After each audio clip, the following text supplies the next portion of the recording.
నువ్వు ఈ కథ ఏంది, నేను చూసుకుంటామన్నారు.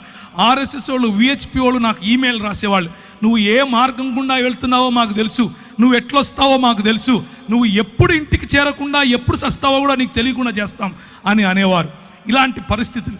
అక్కడ నువ్వు వెళ్ళి సాక్షి జీవితం అనంటే ఏంటి అనంటే, అక్కడ నువ్వు వెళ్ళి క్రైస్తవుడిని అని చెప్పుకుంటే చాలు తన్నుతారు, క్రైస్తవుడిని అని చెప్పుకుంటే చాలు చెప్పుతో కొడతారు. అలాంటి పరిస్థితులు. కానీ స్టెఫెనును ఆశీర్వదించినట్లుగా, స్టెఫెనుకు వాక్ చాతుర్యం ఇచ్చినట్లుగా, స్టెఫెనులో వాక్ ప్రభావం ఇచ్చినట్లుగా, స్టెఫెనును ఏ విధముగా జ్ఞానముతోనూ కృపతోనూ ప్రభువు నింపాడో అలా యవ్వనస్తులను నింపగలడు. మనం ఒక్క విధేయత అన్నటువంటి అడుగు తీస్తే చాలు. నా జీవితం ఆ రోజు పరిశుద్ధాత్ముని యొక్క తాకిడితో మారిపోయింది. పరిశుద్ధాత్ముడు నా జీవితంలో తెలియని అగ్నిని రగిలింపజేశాడు. పరిశుద్ధాత్ముడు నా జీవితంలో